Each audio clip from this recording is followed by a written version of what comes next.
Bom dia, meus irmãos, minhas irmãs, tudo bem com vocês? Espero que sim, né?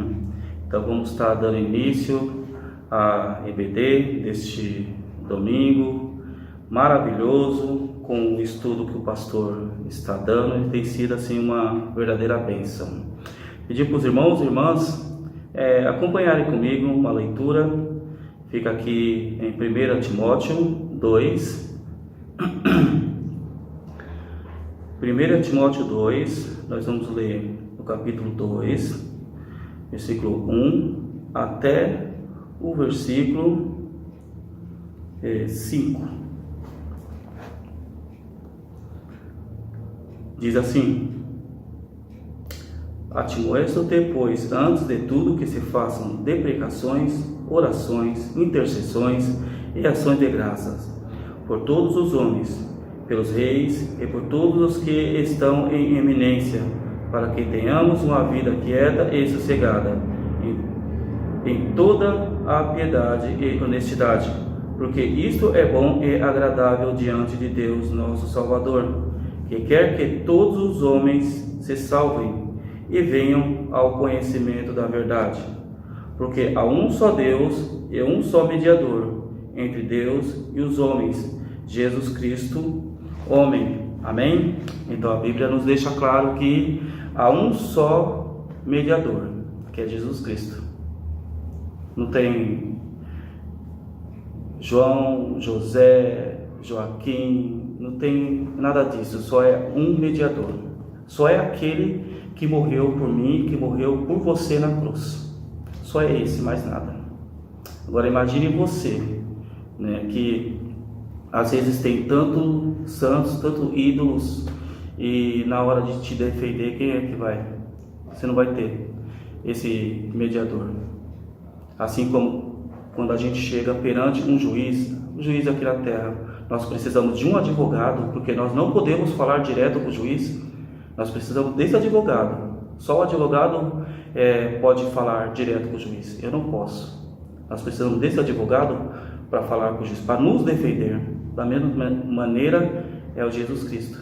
Nós precisamos dele para interceder por nós, né? Então a Bíblia está citando isso, desse mediador. Então você precisa desse mediador.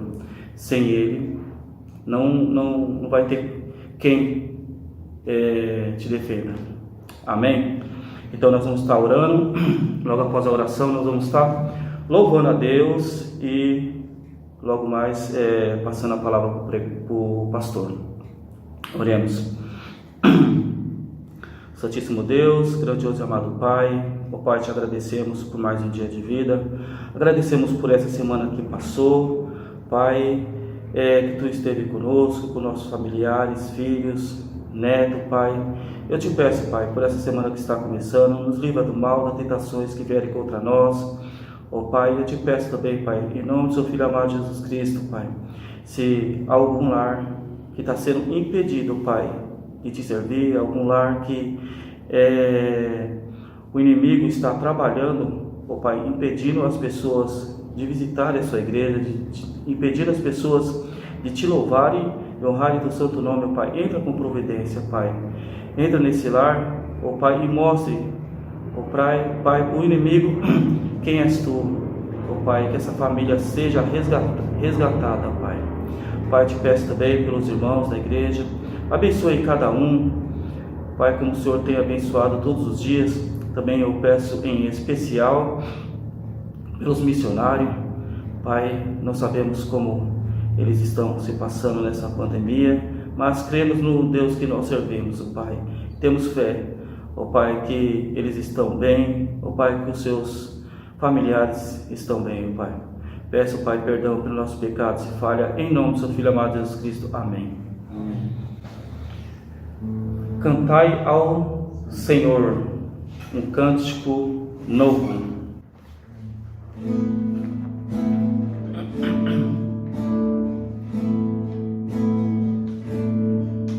Cantai ao Senhor um cântico novo. Cantai ao Senhor todas as terras.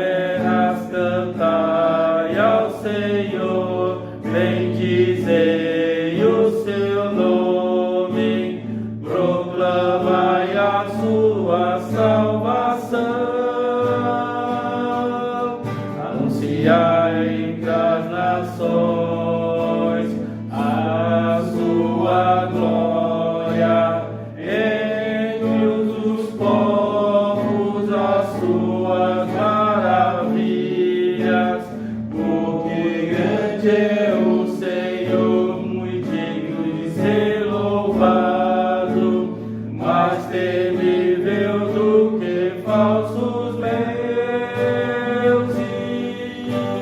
Glória e majestade estão diante dele, força e formosura no seu santuário. Glória e majestade estão diante dele, força e formosura no seu santuário. Amém, irmãos, amém. Então nós vamos estar agora ouvindo o pastor Messias, tem trazido um estudo referente ao Apocalipse, como eu disse, tem sido uma bênção, para aqueles que estão assistindo, Então, irmãos, vamos ficar atentos, porque esse livro foi escrito para nós, servos de Deus. Amém? Então fiquem agora com o pastor Messias. Olá, muito bom dia, um excelente domingo para você, para sua família. Desejamos um domingo de bênçãos, de paz, de alegria, um domingo de satisfação na presença do Senhor. Estamos hoje um pouco mais tristes, por assim dizer, porque de acordo com a situação que estamos vivendo da pandemia, então cancelamos já nosso culto deste domingo, à noite, que estávamos tendo presencial. Então voltamos aos cultos via Zoom, aos cultos online, a participação da igreja. Você que nos acompanha, que não é da nossa igreja, se quiser participar conosco, você deixa um recado aí no chat, ou uma mensagem mesmo, Às vezes o chat apaga, Eu não entendo muito de YouTube, sei que às vezes o chat apaga, depois a gente não consegue ver o que foi enviado, mas as mensagens ficam, então você pode mandar uma mensagem pedindo um link, a gente te envia o link também. Se você me conhece, tem meus contatos, e-mail, essas coisas, você também pode me mandar particularmente e pedir o link, caso você queira participar conosco do nosso culto, então online, pelo aplicativo Zoom, tá bom? Pelo aplicativo Zoom. Muito bem, nós semana passada não tivemos nossa aula, por alguma razão técnica aí, acabamos não tendo nossa aula no livro de Apocalipse, o Desvendando Apocalipse, que tem sido a nossa temática nestes dias, e hoje retomamos então a nossa aula da nossa EBD online, tá bom? Eu quero convidar você então a curvar sua cabeça, nós vamos orar, pedir que Deus esteja nos guiando, nos guardando, nos dirigindo para esse tempo de estudo da sua santa palavra. Senhor nosso Deus, nosso Pai, graças nós te damos por este domingo, por esta manhã, oportunidade esta ímpar que o Senhor nos dá de, como igreja, termos este tempo de aprendizado da tua palavra. Deus, nós queremos clamar ao Senhor por este tempo tão difícil que temos vivido. Como tem sido um tempo diferente, Deus, sabemos que tudo está no seu controle. Sabemos que esse vírus, Covid-19, essa doença, esse vírus, o coronavírus, ele está nas tuas mãos. E se ele está aí assolando o mundo e fazendo tudo o que ele está fazendo, porque assim aprove o Senhor determinar que fosse. Mas nós, como Igreja de Jesus Cristo, clamamos que assim como o Senhor, que controla todas as coisas, também possa intervir nesta situação, de modo que vejamos tua bondosa mão agindo em nos libertar desta doença tão terrível, Pai. Mas se também não for o teu querer, se o teu querer for que a medicina chegue à cura, ou tem uma vacina para isso, eficaz, 100% eficaz, ou o Senhor quiser levantar um remédio que possa tirar isso, sabemos que o Senhor pode e confiamos no seu poder e tudo está nas tuas mãos, Pai. Agora, Pai, mais uma vez peço pelo estudo que vamos fazer, leva os nossos corações ao entendimento da tua palavra, Pai, e nos faça compreender e nos guiar e nos pautar pela tua verdade. Eu te louvo e te agradeço, por meio de Jesus Cristo. Amém. Muito bem.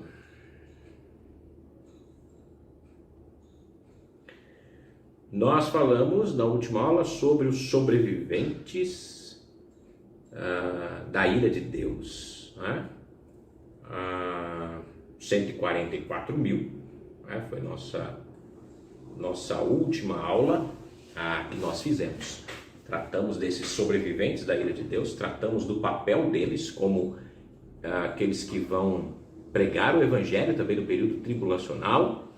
E então agora nós vamos dar sequência, né, depois de olhar isso, a iniciar então agora aqui o sétimo selo, né? O sétimo selo aqui está descrito, começando a ser descrito, né, no Apocalipse, capítulo 8, e é o texto que nós vamos olhar. Eu estou aqui com a Nova Almeida Atualizada, NAA, então talvez se você tiver uma outra versão aí dê alguma diferença na leitura, mas o significado é o mesmo, tá bom?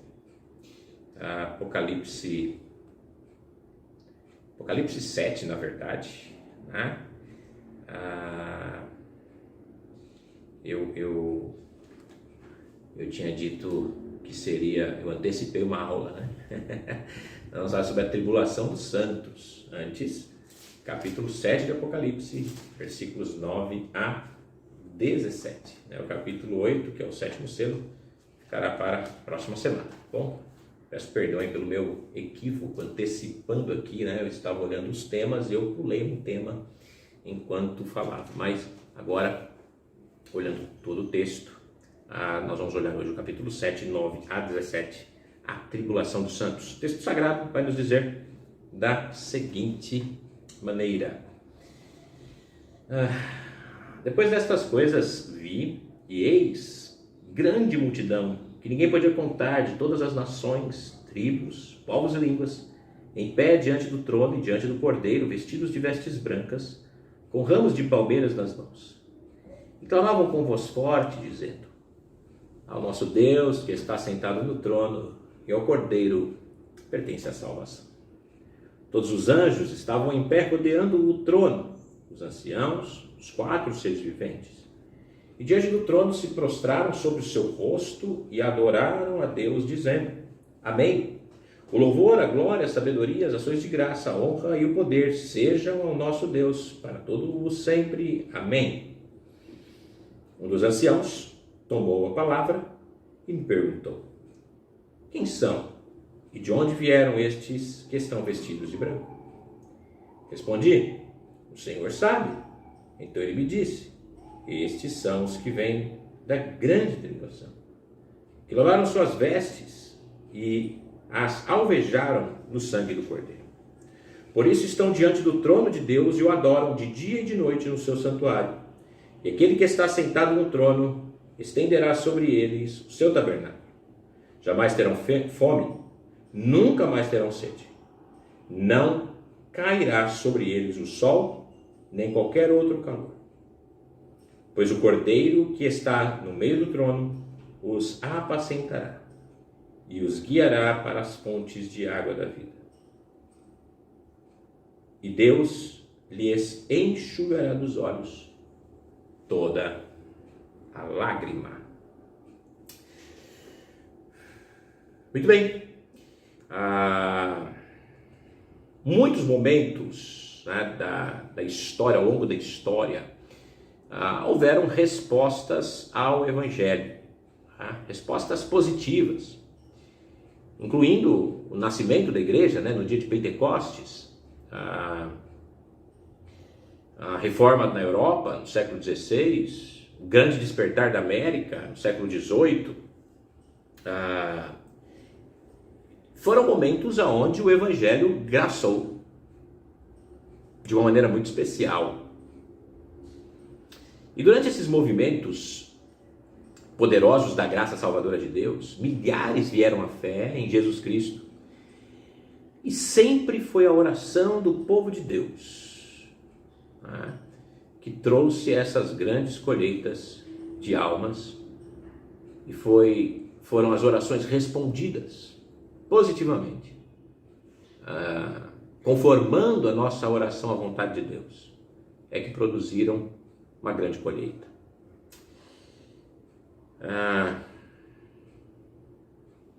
No futuro, assim como no tempo que nós também vivemos, a resposta ao Evangelho em todo o mundo não tem sido uma resposta positiva no que diz o caráter verdadeiro do Evangelho. Talvez aí um falso Evangelho, um Evangelho que engana, isso talvez tenha uma resposta positiva maior. Ao passo que o Evangelho da cruz, o Evangelho da graça, o Evangelho que transforma, o Evangelho que liberta, o Evangelho que muda o homem, esse não tem tido grande sorte, digamos assim, no mundo. Por outro lado, haverá um tempo no futuro em que o Evangelho será pregado em todo o mundo, de uma maneira superior a qualquer tempo na história. E talvez mesmo com todos esses eventos combinados dos quais eu falei, Pentecostes, Reforma, Despertar na América e outras coisas mais, talvez nem todos eles somados possam comparar-se a isso que vai acontecer no futuro. Esse evento no futuro irá varrer o mundo em apenas poucos anos e produzir uma vasta multidão de pessoas resgatadas de todas as nações, tornando-se o maior movimento do poder salvador de Deus, o maior movimento que o mundo nunca viu e só verá nesse período.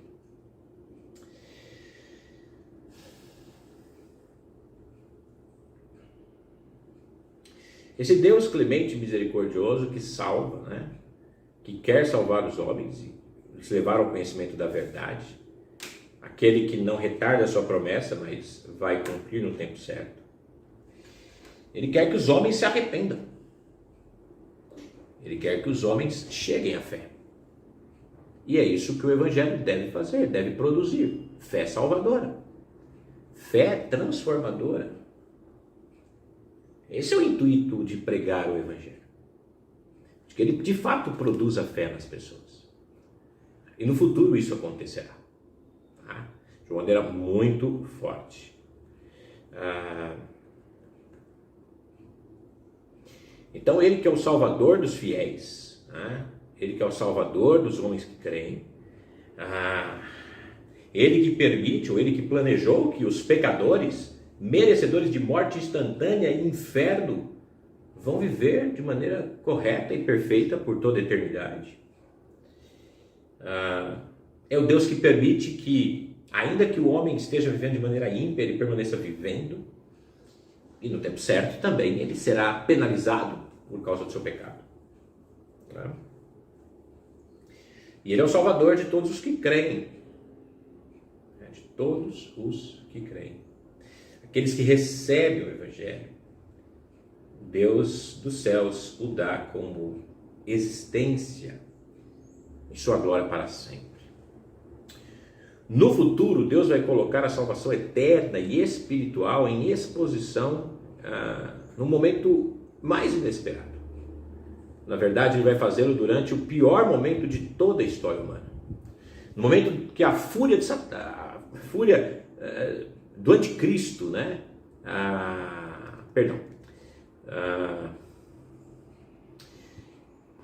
É no momento da fúria de Satanás, né? E com ele os seus exércitos e demônios tentando assolar o mundo e tentando impedir o Evangelho, e tentando impedir que o plano de Deus se cumpra, né? E o Espírito Santo então estará trabalhando nos homens, né? O momento em que todo o reinado do anticristo, o reinado de terror dele estará acontecendo, o derramamento da ira de Deus, o dia do Senhor, serão tempos terríveis.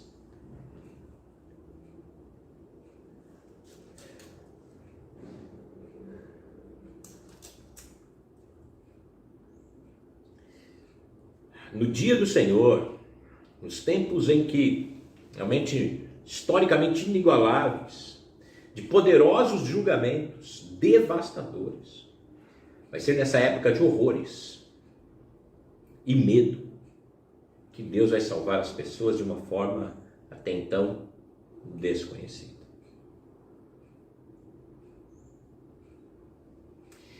A obra salvadora de Deus durante esse tempo futuro será dupla. Em primeiro lugar, será o momento de salvação nacional de Israel. Em Zacarias, capítulo 12, versículo 10 em diante, no Antigo Testamento, e em Romanos 11, 25 a 27, no Novo Testamento, isso já é previsto, né? Os primeiros frutos da salvação de Israel serão então esses evangelistas judeus que vão pregar o evangelho, tanto para os seus compatriotas como para os gentios, né? E é a salvação dos gentios que está aqui em Ezequiel, capítulo 7, versículos 9 a 17. É aqui a salvação prometida nas Escrituras. A aliança com Abraão, na qual Deus prometeu abençoar Israel, também prometeu salvação aos gentios. A salvação aos gentios. É a salvação desses então que nós vamos olhar aqui. O Senhor disse a Abraão: sai da tua terra, da tua parentela, da casa de teu pai, para uma terra que eu te mostrarei, e farei de ti uma grande nação. E te abençoarei, e te engrandecerei. Então se tu uma bênção. E eu abençoarei os que os abençoarem, e amaldiçoarei os que o amaldiçoarem. Em ti, em você, serão benditas todas as famílias da terra. A partir da descendência de Abraão, todas as famílias da terra seriam benditas, seriam abençoadas. Então Deus desde o início escolheu Israel para ser um canal através do qual suas bênçãos de salvação fluiria para o mundo inteiro. Essa verdade é afirmada em muitas passagens do Novo Testamento. No Salmo 67, o salmista orou: Deus tenha misericórdia de nós.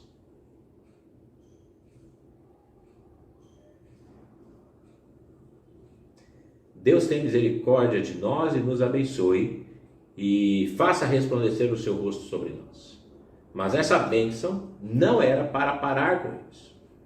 O salmista implorou a Deus para abençoar Israel, para de alguma forma poder ser conhecido em toda a terra.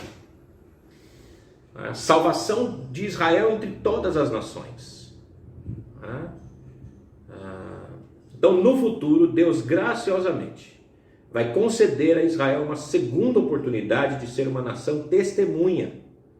Mas naquela época essa nação não falhará, como falhou crucificando Jesus Cristo aos olhos humanos, naturalmente, né? Porque na verdade a morte de Cristo foi algo bem sucedido, porque havia ali o propósito de salvar os eleitos de Deus.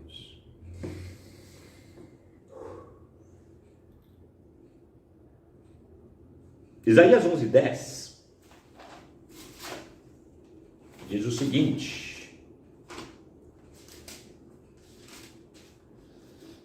naquele dia a raiz de Jessé estará posta por estandarte dos povos, as nações recorrerão a ela e a glória será sua morada. Naquele dia o Senhor tornará a estender as mãos, e por aí vai. Naquele dia, o dia do Senhor.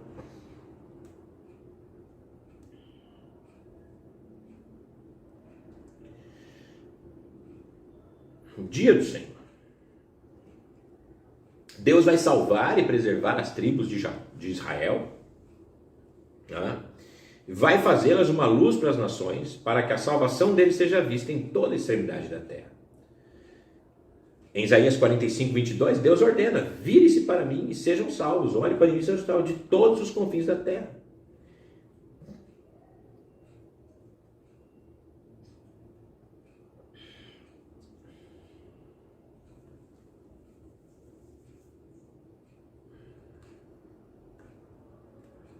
Por isso que depois disso, então, que nós temos é o Senhor que diz que vai derramar do seu Espírito sobre toda a carne, sobre toda a humanidade.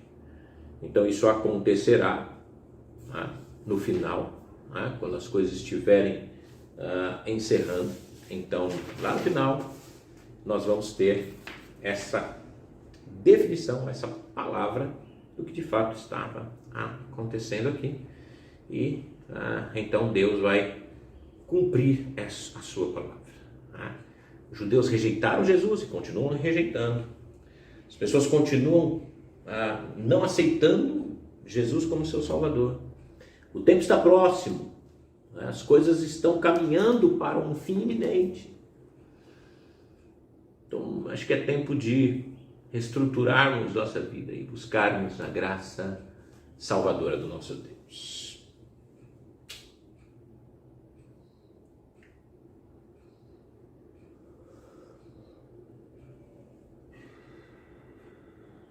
Muito bem. Então, a segunda parte, além da salvação dos judeus, é a salvação gentílica, por meio dos judeus, cumprindo o propósito de Deus para a nação de Israel, sendo luz para as nações, levando o evangelho para as nações. Muito bem. Romanos 7, então de 9 a 17, descreve uma vasta multidão de pessoas de todas as nações do mundo que serão salvas durante o tempo da chegada de Babilônia. Isso poderia incluir aqueles de Israel que são salvos durante a pregação dos 144 mil. Não há nada na terminologia da passagem que exclui os judeus. Em vez disso, a frase muda toda a nação. Agora nós vamos olhar então 8 palavras que vão introduzir este grupo, esta parte do nosso texto. Nós vamos então olhar estas palavras daqui para frente, ok? Que será nossa parte ainda nesse estudo. Então nós vamos olhar as 8, são 8 palavras chaves, por assim dizer, que nós vamos poder acompanhar nesse texto, olhar para ele e ver essa questão que estamos estudando. É a descrição, a localização, a ação, a associação, a originação, a função, a proteção e a disposição. A disposição, é isso que nós temos que agora observar depois desta nossa parte introdutória, falando deste momento da tribulação dos santos. Então vamos olhar então cada um desses pontos. Se não for possível olharmos todos hoje, eu achei que daria, mas a introdução foi um pouco mais longa do que eu imaginei. Mas vamos ver a descrição, que nós estamos olhando em Apocalipse. Deixa eu só pegar minha Bíblia, eu tirei de perto. Apocalipse, nós estamos olhando para ela, para esse texto, capítulo 7, Apocalipse capítulo 7, nós estamos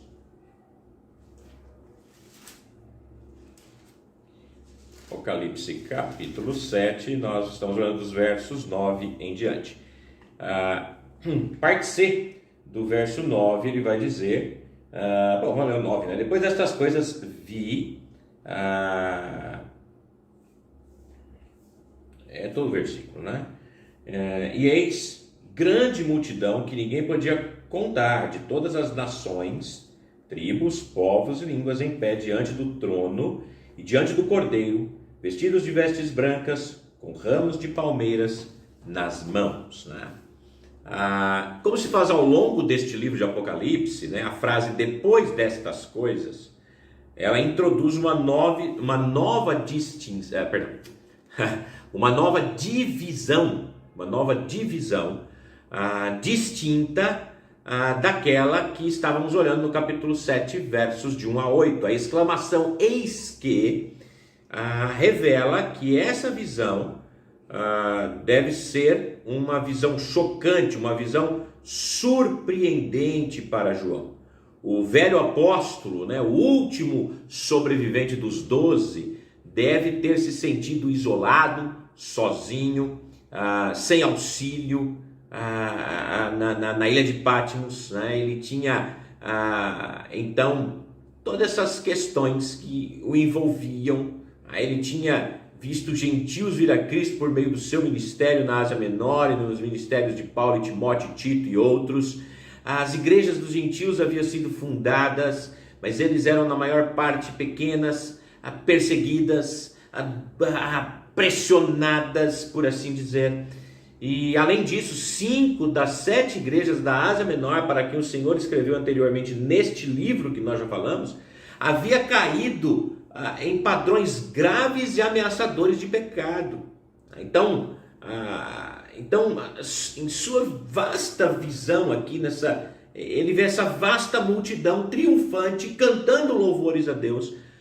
Com certeza, para João foi uma experiência profunda, emocionante, que ele tinha, para ele que tinha visto falhas graves nas igrejas da Ásia Menor, as ameaças de julgamento do Senhor. Essa visão deve ter, com certeza, renovado sua alegria, sua disposição, deve ter renovado sua esperança, quando ele percebeu que a igreja iria sobreviver e no final as pessoas de todas as nações seriam salvas em grande número. O grupo introduzido na passagem aqui é distinto dos 144 mil dos capítulo 7, versos de 1 a 8. E isso se torna evidente a partir de várias considerações. Em primeiro lugar, tal como dito, a frase "depois destas coisas" introduz uma nova divisão, uma nova visão. Em segundo lugar, esse grupo é descrito como uma grande multidão que ninguém poderia contar ou que ninguém podia contar. Nenhum número específico é mencionado. Em terceiro lugar, os 144 mil vieram das 12 tribos de Israel, e esse grupo veio de todas as nações, povos, tribos e línguas. Essa frase descreve pessoas de todas as culturas, de todas as descendências, de todas as raças, de todas as línguas. Ela retrata a massa da humanidade atravessando todas as barreiras e linhas divisórias. Finalmente, os 144 mil estão fora do alcance dos perseguidores, porque eles são selados para proteção contra a perseguição na terra, capítulo 7, versículo 3. E este grupo está além do alcance, então, de qualquer perseguidores, no caso, porque eles já estão nos céus. O versículo 14 descreve e os identifica. Estes são os que vêm da grande tribulação e lavaram as suas vestes no sangue do Cordeiro. Então, os remidos aqui são vestidos de branco, que descreve um deslumbrante e brilhante branco. Nos tempos antigos, o vestuário era usado para as festas e comemorações. Então, estas vestes brancas, longas, são as mesmas usadas pelos mártires do capítulo 6, de 9 a 11. Esse fato sugere que esse grupo, tendo em conta nesta passagem, é parte desse grupo no início de fiéis martirizados. E como a tribulação avança e o número de mártires aumenta, até que se complete esse número, bem como o número de crentes que morrem naturalmente ou violentamente, eles vão acumulando essa vasta multidão incontável, incalculável, que essa passagem representa. As vestes brancas mostram que os santos agora, com seus novos corpos, exaltam, vencem e se alegram. Vestes brancas têm símbolo de santidade, reservados para os salvos, para os anjos, para a igreja também glorificada. Os santos também têm ramos de palmeiras em suas mãos, que estão associados à celebração, libertação e alegria, quando nós olhamos em outros textos das Escrituras. Especialmente durante a festa dos tabernáculos, no Antigo Testamento, a celebração comemorativa da provisão de Deus para Israel durante a sua peregrinação nessa festa. E durante a entrada triunfal de Jesus, a multidão alegre, agitando ramos de palmeiras, estavam recebendo em Jerusalém como rei, gritando: Hosana, bendito que vem em nome do Senhor. Este é o rei de Israel. As palmas nas mãos destes santos remidos são símbolos da celebração, da vitória que eles tiveram contra o mundo, contra Satanás, contra o anticristo, contra o pecado, contra a morte, contra o inferno, que foi dada por eles pelo Senhor Jesus Cristo. E queridos irmãos e amigos que nos acompanham nestes estudos, naturalmente aqui nós estamos falando de um grupo de salvos do período da tribulação, mas podemos aplicar para nós, igreja, nos dias de hoje, lembrando que também nós, em meio às tribulações, às angústias, às perseguições, às lutas, as dificuldades que muitas vezes nos assolam pelo fato de estarmos em Cristo e pelo fato de vivermos em Cristo e pelo fato de sermos fiéis a Cristo, essas dificuldades também um dia passarão. Enquanto aqui peregrinamos, lutamos, temos nossas dificuldades, nossas angústias, também venceremos ao final de tudo o mundo, venceremos Satanás, venceremos o pecado, a morte, o inferno, e estaremos eternamente com o Senhor, louvado seja Ele. Que maravilha é ter também essa convicção, não só os santos do período tribulacional, mas os santos de todos os tempos, têm a plena convicção que por mais difícil que a vida cristã, ou por mais lutas, trabalhos que possamos nos envolver e ter, e lutar e sofrer, temos a garantia da vitória em todas as coisas. E embora ainda lutemos contra o pecado, seremos vencedores sobre o pecado. E embora lutemos contra Satanás, seremos vencedores contra Satanás. Embora lutemos contra o mundo, venceremos o mundo. A morte e o inferno, a morte, o nosso último inimigo, será destruído. Nosso corpo aqui se desgasta, nosso homem exterior se desgasta, mas o nosso homem interior se renova a cada dia pela graça do nosso Senhor.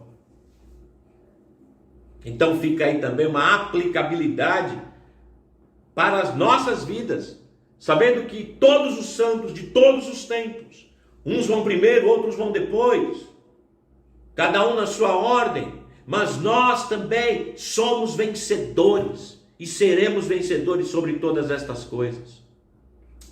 E também teremos nossas vestes brancas e a nossa vitória. Podemos descansar no Senhor. Muito bem, a localização aonde está acontecendo isso, parte B do verso 9, eles estão em pé diante do trono e diante do Cordeiro. João viu esta vasta multidão incalculável de vitoriosos, santos, alegres, em pé diante do trono de Deus nos céus. Eles estavam na presença do Cordeiro, a quem João viu em uma visão anterior, em pé perto do trono. Muitos tinham sofrido a morte nas mãos do anticristo, talvez decapitados ou outra forma de morte violenta, por se recusar a tomar a marca do anticristo e adorá-lo. Eles já não são vistos sobre o altar orando por vingança divina, mas agora eles estão em pé, triunfante, diante do trono de Deus, os espíritos dos justos aperfeiçoados, como diz Hebreus capítulo 12, versículo 23. Eles agora não estão lá como no capítulo 6, até quando, Senhor? Até quando vamos esperar a vingança do Senhor? Até quando vamos aguardar isso? Não, agora eles estão triunfantes de pé do Senhor, diante do Salvador, diante do trono de Deus, louvando, exaltando, porque a vitória chegou. A vitória para o crente em Cristo. A morte é uma vitória para o crente em Cristo. A salvação de todos os seus problemas. A celebração de estar em pé diante do Cordeiro, como eles aqui estão.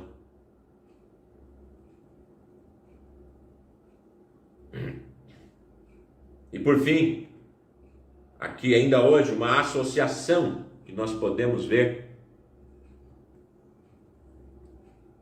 uma ação no verso 10. E qual é a ação? Verso 10 diz o seguinte: eles clamavam com voz forte, dizendo: ao nosso Deus que está sentado no trono e ao Cordeiro pertence a salvação. Eu gosto muito de um cântico, né, esse versículo, né, que diz: ao nosso Deus que se assenta no trono e ao Cordeiro pertencem a salvação. Que maravilha! Eles clamavam em alta voz, e essa era o que eles clamavam: ao nosso Deus que está sentado no trono e ao Cordeiro pertence a salvação. Eles clamam em alta voz, voz de alegria, voz de adoração exuberante. O Senhor deseja um alto louvor. Veja lá o que diz o Salmo 66, versículo 1.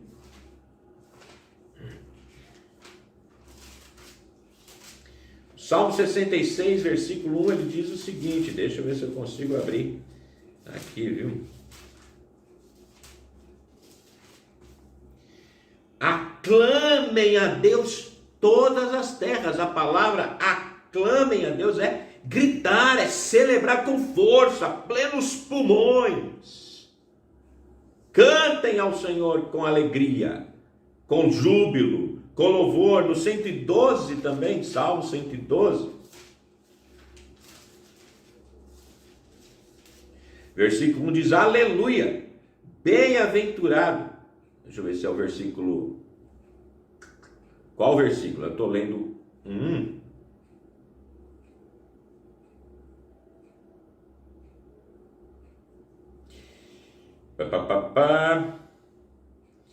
Vamos lá. Eu acho que eu peguei o capítulo errado. Tudo bem, vamos deixar então. Me perdoe, vamos deixar esse salmo aqui. Vamos casar com 66:1. Aclame ao Senhor. Eu fiz uma anotação errada aqui. Mas o que importa aqui é que as suas orações de intercessão cessaram, como eu já tinha dito. E agora eles estão em pé, glorificando a Deus, louvando a Deus, aquele que é o responsável pela vitória. A salvação é o tema da sua adoração, como em todo o livro do Apocalipse. Nós também, irmãos, olha a semelhança que há entre nós, os crentes deste período da igreja, desta dispensação, com aqueles que também serão salvos no período da dispensação final, da dispensação desse período tribulacional. E vejam que eles também, assim como nós, estarão de pé diante do Senhor, adorando. Por quê? Por causa da salvação, por causa de Jesus Cristo. Salvação nos foi dada mediante a morte de Cristo na cruz do Calvário, e lá naquele lugar, naquela cruz, onde ele cravou a escrita que era contra nós, que constava de mandamentos, e agora não consta mais. Agora somos livres do peso da lei, livres do peso do pecado. Por meio de Cristo, adoraremos ao Senhor por toda a eternidade, celebraremos com alta voz, aclamaremos ao Senhor. E eles aqui, chegou a vez deles, pela vitória que o Senhor os deu, como é assim em todo esse livro.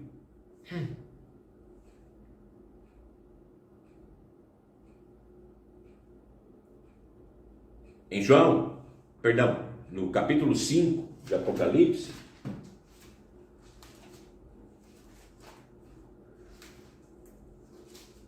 versículos 8 a 10, que nós já passamos,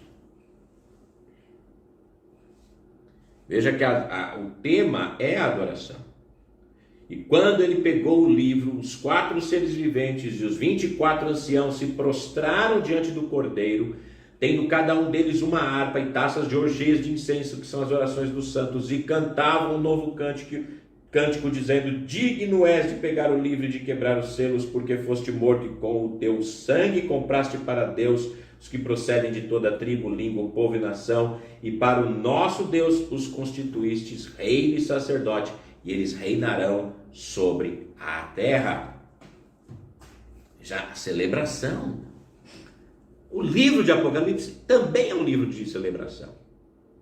E na verdade, até a ira de Deus sendo infligida sobre os homens é motivo de celebrarmos o Senhor, que é um Deus vingador. Como os salmistas diziam, Deus vingador intervém. E então chegou o momento da intervenção divina de uma maneira mais própria.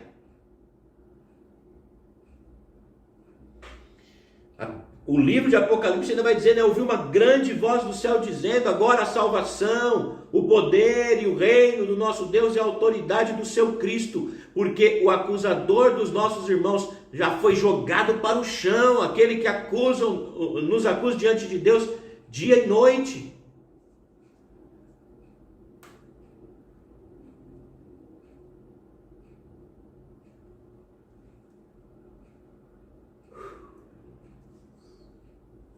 Todos, né, os redimidos estarão então celebrando ao Senhor na sua presença, para todo o sempre.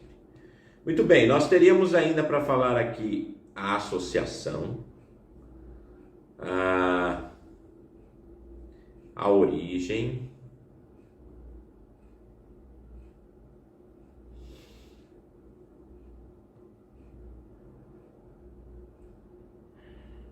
função, proteção e provisão.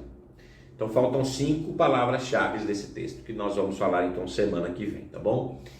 Muito bem, apenas novamente relembrando, hoje, dia 14 de março, domingo que vem, dia 21 de março, e no outro domingo, dia 28 de março, não teremos culto presencial. Tá? Dia 21 e 28, por causa o governador aqui de São Paulo, né, determinou que as igrejas não tivessem celebrações coletivas. Pode ter uma celebração individual, se a pessoa quiser vir e celebrar sozinho, né? Isso tudo é para evitar aglomerações por causa da pandemia, mas nós entendemos porque faz parte, né, do trabalho do governo fazer isso. Eles não estão nos proibindo de ter culto, né? Eles estão, nesse tempo, tirando essa oportunidade de ter culto coletivo por 2 domingos, dia 21 e 28. No dia 14, que é hoje, nós decidimos, com a liderança, não termos o culto, até para também darmos nossa contribuição, né? Por que esperar para o outro domingo, se esse domingo nós já podemos começar a contribuir com essa questão? Então, essa nesse momento é assim que estamos, tá bom? Mas se você quiser participar, como diz no início, se você quiser participar pelo Zoom conosco, deixa aí o seu e-mail, o seu telefone ou qualquer coisa, nós te mandamos o link na hora do culto, ou acesse a nossa página lá no Facebook, e vamos deixar o link na nossa página do Facebook, né, da nossa igreja. Então você pode procurar a IBBN Diadema, Igreja Batista Boas Novas de Diadema, alguma coisa assim vai estar no Facebook, e você pode se inscrever no nosso canal do Facebook, e você vai ter as atualizações e coisas que podemos sempre estar também colocando ali. E você pode participar conosco da reunião do Zoom, tá bom? Muito bem, era isso. Eu desejo a você um bom domingo, eu desejo a você uma ótima semana. Amanhã nós retomaremos o nosso devocional Palavra de Esperança. Nós paramos por 3 semanas. Estava muito pesado, né, fazer a sequência do Palavra de Esperança. Nós estamos com algumas dificuldades técnicas que estão quase sanadas, e aí nós vamos ter mais facilidade para podermos voltar a manter diariamente esse devocional Palavra de Esperança, tá bom? Se cuidem, né? Cuidado, o vírus está aí, está matando. Nossa oração é para que Deus nos livre disso, mas peço que você se cuide, mantenha o distanciamento necessário, lave sempre as mãos, tenha sempre álcool em gel perto, né, 70, álcool em gel 70 de você, e passe sempre as mãos, né, cuidado quando estiver em lugares com mais gente.